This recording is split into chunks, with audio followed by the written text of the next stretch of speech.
The hell is this? The views and opinions expressed on any program are those of the producers and/or the persons appearing on the program, and do not necessarily reflect the views and opinions of FRC Media, Bristol Community College, or the City of Fall River.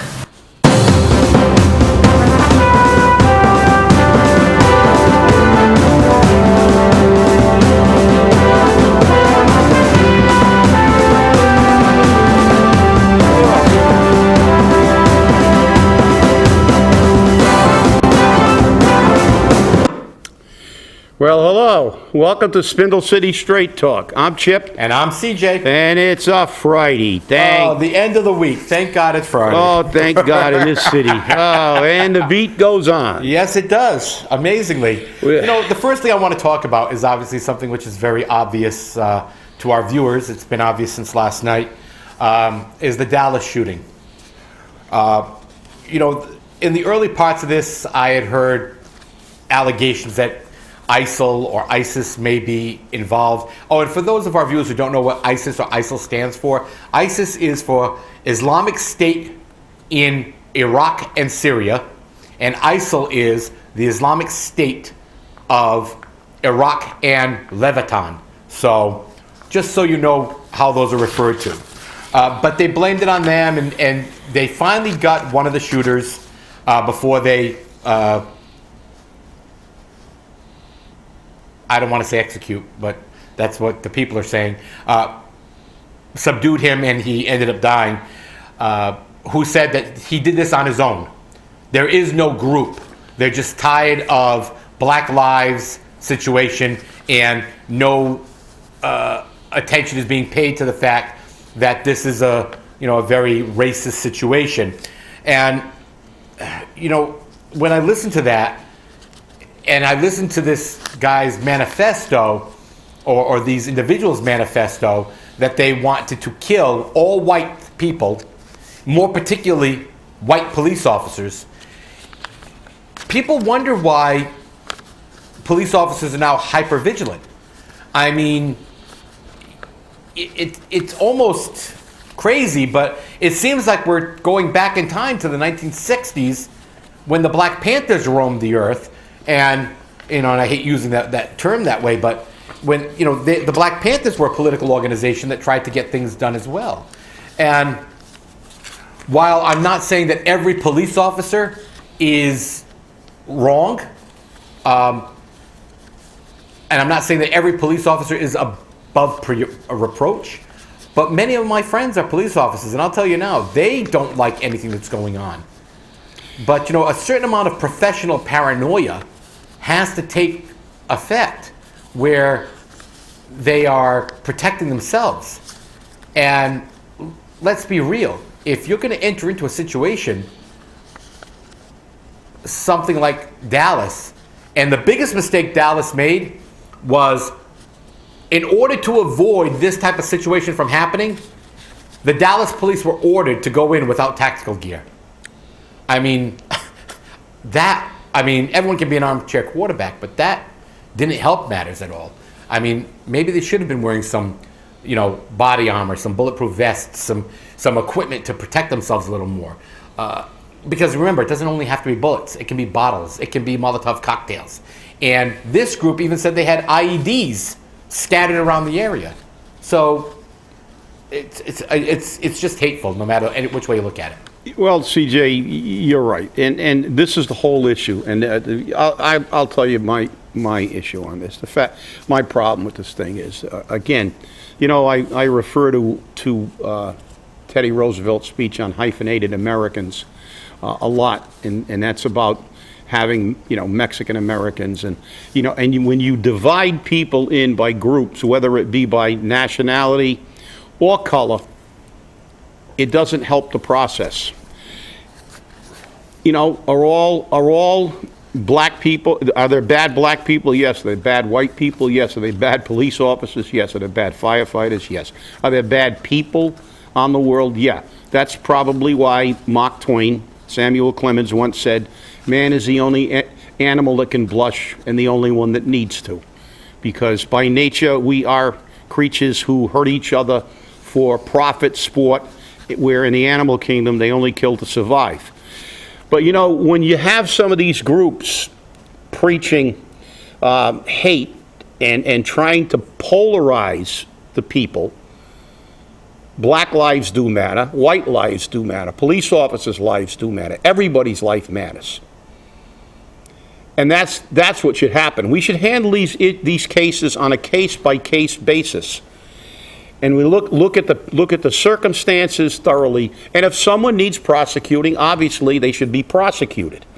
But once we begin to lump everything in to one thing, and every time there's a crime, we're going to get up and begin to say, you know, black lives matter. Yeah, they do, but all lives matter. And the retaliation to that is not to go out and kill everybody of a different color, regardless of which color is killing the other color. Because the fact is, I don't know if any of you ever saw that movie that was made about Muhammad Ali. Will Smith played in it, but there was a very telling part in that movie when he ran into Malcolm X when he was in Africa for his fight with George Foreman. And Malcolm X was one of the biggest proponents for violence at one time. And he ran into Malcolm X, and Malcolm X had done a pilgrimage, and he said, you know, he said, this pilgrimage has opened my eyes. He said, I prayed with blonde-haired, blue-eyed Muslims. So he began to realize that it wasn't color that makes anything. It's the humanity. It's who the person is.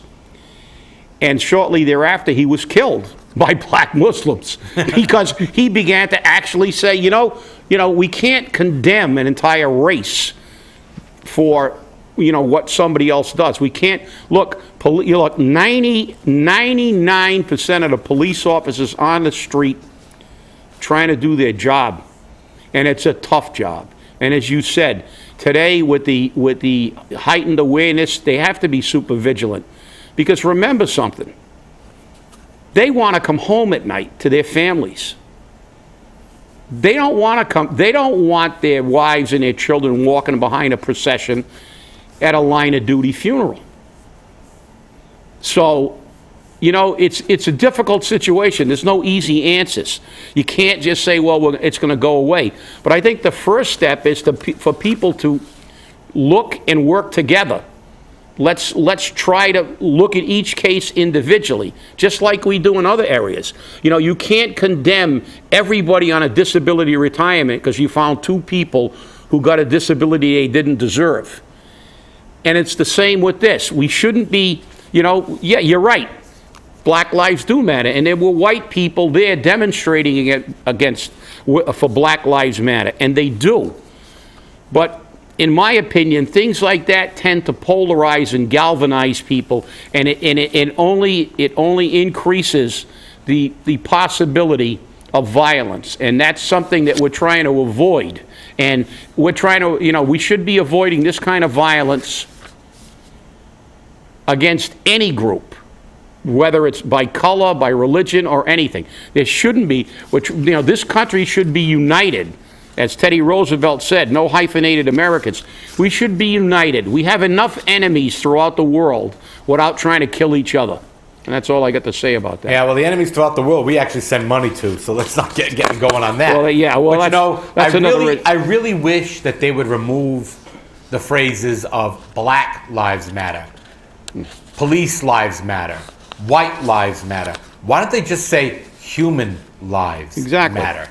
Okay, and I think that would send a wider and broader message to the people. But with the political, you know, conundrum that we're in, and the quagmire of hate and discontent amongst the people against the elected government, you can understand where a lot of this is coming from. Yeah, and our elected government is actually, in many cases, encouraging this because they're trying to get these groups to be against one of the candidates or another candidate, and what they're trying to do is look at them as a voting bloc. So they're actually encouraging something that we tried to eliminate in America 100 years ago. When Teddy Roosevelt made that speech and he said, some of the best Americans I know were naturalized Americans. He wasn't saying that people who had, whose ethnicity originated, which everybody did in this country. There's nobody that's an original American, including the Indians. The Indians didn't. The Indians weren't born in the United States. They came over the ice bridge. During a very, very long time ago. That's right. They were here before us. But the fact is, they weren't here either. But Teddy Roosevelt's point was, if you're an American, you should love America. This is the only country that you should have any loyalty to. And this is the country that we live in. And in case you forgot, this country was supposed to be a melting pot. It was supposed to be a place where people of all religions, all colors, all races, all creeds could come and get into this pot and be melted into one thing, Americans. And that's what people forget. And that's the sad part about it. It seems that we're running that cycle again. Yep. At one time when people first came over here, they were separated by ethnicity. The Irish couldn't get jobs. Then the Portuguese couldn't get jobs. Then, groups. The Chinese came over to build the railroads, but they were looked at, and persecuted. Oh, yeah. And we eliminated some of that, and we seem to be evolving, and now we're devolving. We're beginning to separate everybody in this country by some label. And the only label that we should have is made in America. Yep. What's that old saying? Everything old is new again? Yeah. Just real quickly, I want to touch on the fact that House Speaker Paul Ryan, I gave you copies of both of his letters, Chip. He sent the letter to the National Intelligence, Director of National Intelligence, James Clapper. He also sent one to James Comey, who is the Director of the Federal Bureau of Investigation, in regards to the Hillary situation. And I think what he said in his letter is very clear to the Director of National Intelligence. And I'm just going to read this last paragraph. There is no legal requirement for you to provide Secretary Clinton with classified information, and it would send the wrong signal to all those charged with safeguarding our nation's secrets if you choose to provide her access to this information despite the FBI's findings. I firmly believe this is necessary to reassure the public that our nation's secrets are secure. Should you choose to reject this request, I ask that you provide the rationale for granting Secretary Clinton access to classified information despite the FBI's findings. This is the Speaker of the House. And everyone's saying, oh, this is partisan. They just don't want Hillary to become president, da-da-da. And that's fine. But you know what? When Eric Snowden released information, they charged him as a treasonist. And he had to leave the country.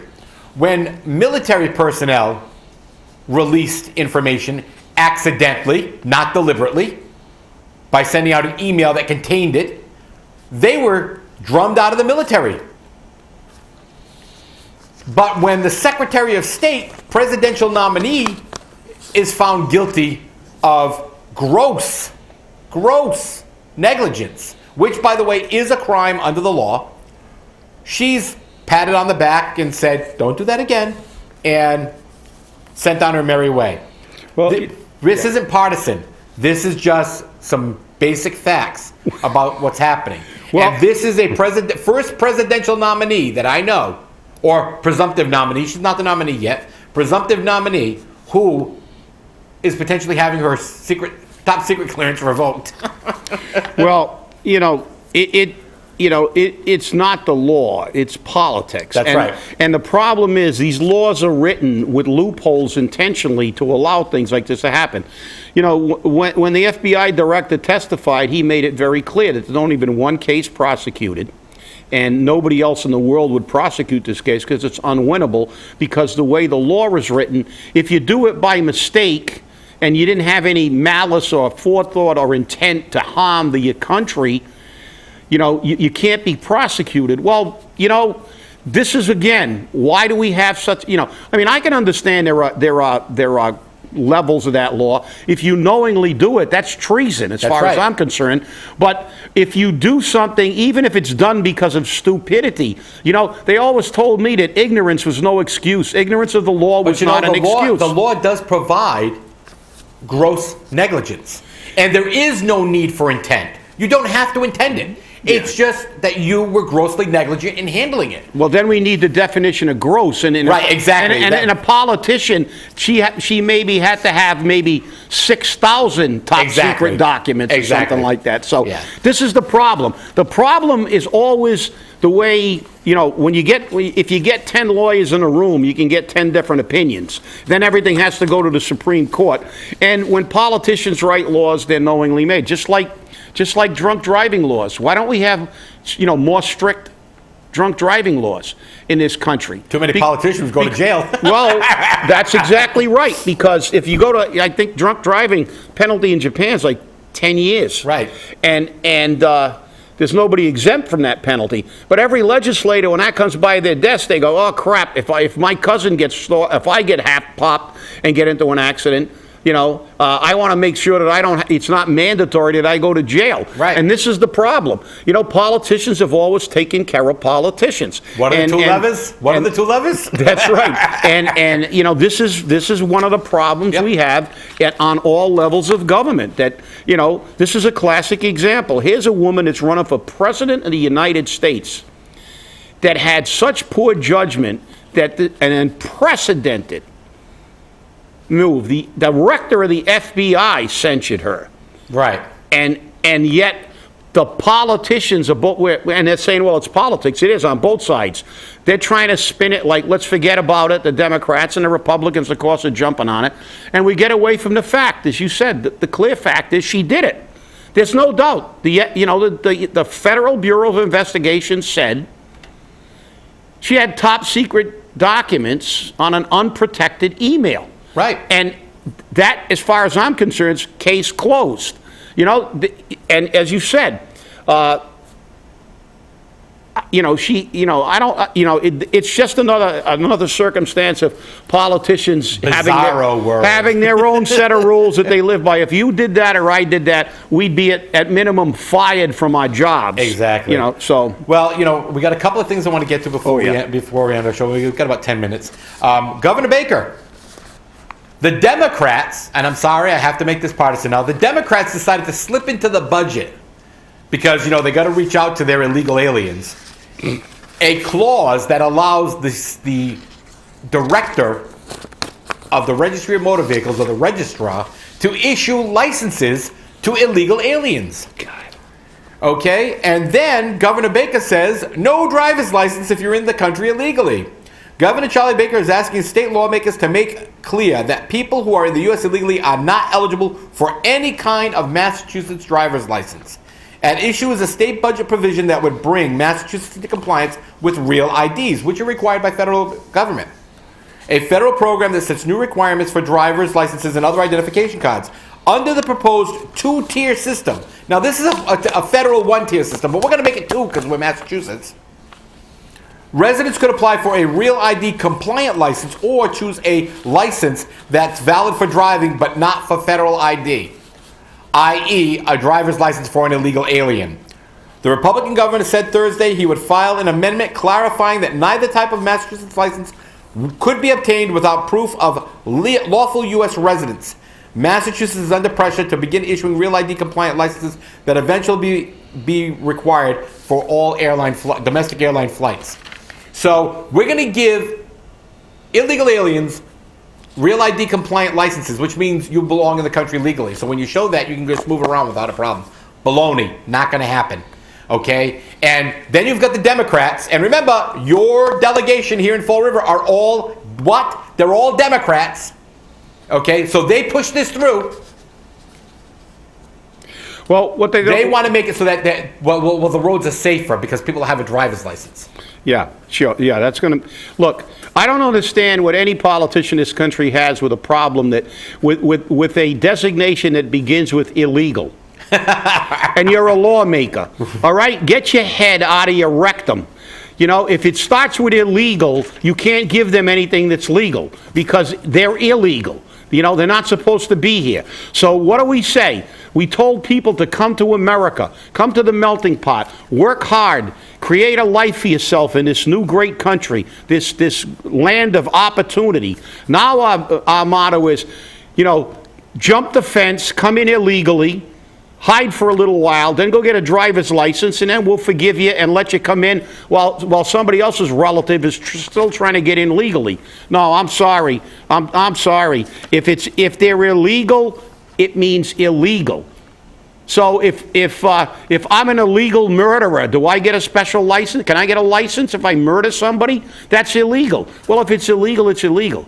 It's not illegal, but it's okay. That's an oxymoron. It's a contradiction. That's absurd. And again, it's these gutless, spineless politicians kowtowing to perceived voting groups. They don't want to piss off anybody that's a Hispanic or a Latino who might have an illegal relative somewhere in the country, which I think is a pretty broad-based voting base.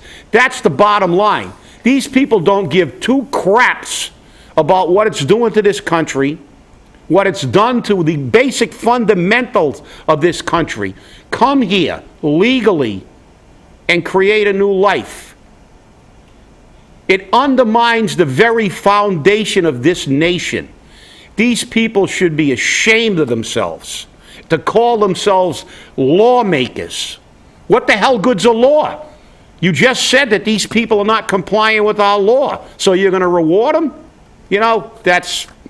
Obviously I'm going to do a commentary on this.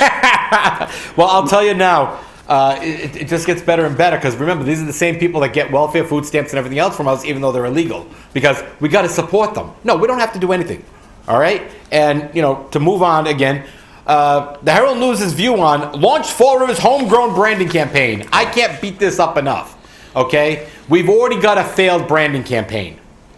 And you can't do any better than that, because guess what? It was very successful. It brought in every low-income resident into Fall River, and we kept drawing. And we kept taking money for that, because we are such a poor community that the only thing we can reach out to is the poor. Because believe it or not, people, poverty is a multi-million-dollar business for the city of Fall River. Okay? And that's kind of sad, but it just makes, and I got commentary that I had received from a phone call before the show. But Chip, what do you think about this sustainable branding campaign? Well, I've already said it, I think, on the last. This is like putting lipstick on a pig. Yep. I mean, you can't rebrand this city until you change the complexion of this city.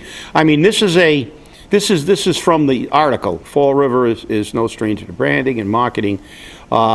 But a successful action has proved elusive. It needs to be sustainable. A sustainable effort to embrace a Fall River brand that resonates with people and helps attract new businesses so the city can expand its tax base. That is the biggest line of horse shit I've ever heard in my life. Because how can you, number one, what do you think people look at? Come on. I mean, these people, first they called Miami a paradise, because they're confusing vacation destination and a place where you actually live and deal with those services. And now we got the Herald News editorial board again showing that they're obviously delusional and they're dysfunctional, because how are we going to do this? How are we going to, look, I'm a business guy, and I'm saying, where am I going to open up a business? Let me look at this. There's this place called Fall River. It's got the fewest businesses of a city of its size in a state. Let's see what it's got. Oh, shit. It's got 23% of the people living below the poverty level. It's got the lowest household income. It's got one of the highest crime rates. It's got the highest unemployment rate. Oh, yeah. That's where I'm going to live. That's where I'm going to move my business to expand the tax base. Let's brand that. Let's brand it. Look, get your head out of your derrieres.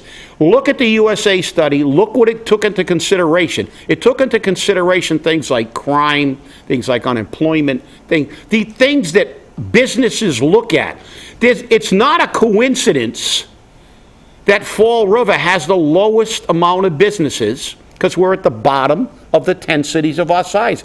It's not a coincidence that Newton, that has the highest household income, that has the lowest number of people below the poverty level, and a lower tax rate, has 10,000 more businesses than Fall River. Look, if you're going to brand something, The brand's got to be worthwhile. If you make a cereal and it tastes like ground up dirt, I don't care how many times you change the box it comes in, people aren't going to buy the cereal.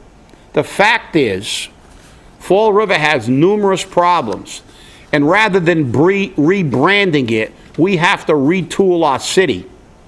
And if this city begins to improve, it'll be like that movie. Then they will come.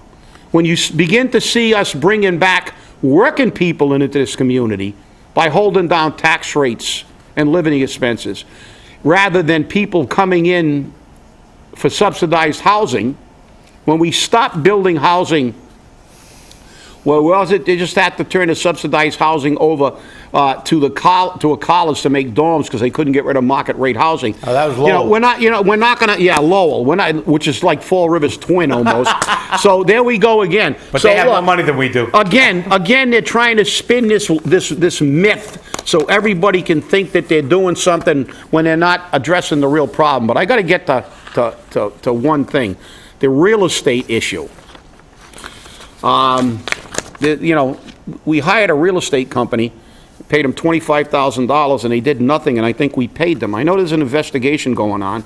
I'm glad to see it going on, because actually, for once, we have somebody on a city council who can actually be there as a person who actually understands what, and can weed through the BS that they'll try to spin about this, because Councilor Ponte is a real estate, is in the real estate business, so obviously he understands, which I don't. He understands the processes and right. things, and so he can weed through and get through it. This is an issue for me. We have a real estate company who paid $25,000 that didn't do any work but got paid. That's Penrose Commercial. We got a part-time corporation counsel making full-time wages. We got a part-time chief of staff, or supposed to be part-time, getting full-time wages. So this seems to be the new trend of our administration. Work less, get more, and don't work at all and get a little bit. Like, let's say, some people go, well, $25,000, that's a drop in a bucket. Well, $25,000 for no work is a lot of money. You want to give me $25,000 for, I'll sign a contract to do real estate, and if you told me that we're going to pay you even if you don't do anything, and I heard the excuse was that they were busy. They're overwhelmed. Well, guess what? If they were overwhelmed, you hired the wrong people. They shouldn't have been paid, and you got to hire somebody else. So again, what's going on? There's no oversight. This man thinks he can just pay people without having services rendered. When we get the information, we'll be sure to break it here on Spindle City Straight Talk. Last thing, I received a phone call from the mayor's office just prior to broadcast. Lucky you. Yep, it was Faust Fiore, the special assistant to the mayor, in regards to the citizens' questions and our tip line questions about why the trucks were going by and they weren't picking up the trash because Monday was a holiday and all the trash pickup gets shifted a day, and I guess Easy Disposal didn't know about that. The fact that the trucks are driving around the city dumping gallons of wastewater that's coming out of the trucks on the streets, and at 100-degree temperature doesn't smell nice. So according to the mayor's office, Easy Disposal is going to inspect those vehicles, make sure all the necessary plugs are in place, and some water is going to drop, and we know that, but it shouldn't be that much, and they're going to get on top of that. In regards to the recycling going in with the trash, according to Easy Disposal, their trucks have 2 separate compartments, one for trash, one for recycling, and if people don't realize how that's set up, they may think that it's all going into the same hopper. They're saying that it's not, and that the recycling is going in separate from the trucks. And then I asked the question about who's paying for the Easy Disposal trucks to be parked on city property. Oh, I'll have to look into that. I said, well, there's a potential liability there. So they're going to get back to us on that. But I just want to let you people know we are following up on your information. So remember, it's going to be a rainy weekend, I understand. So have a great weekend and enjoy it. And remember, stay angry and keep those tips coming. Yeah.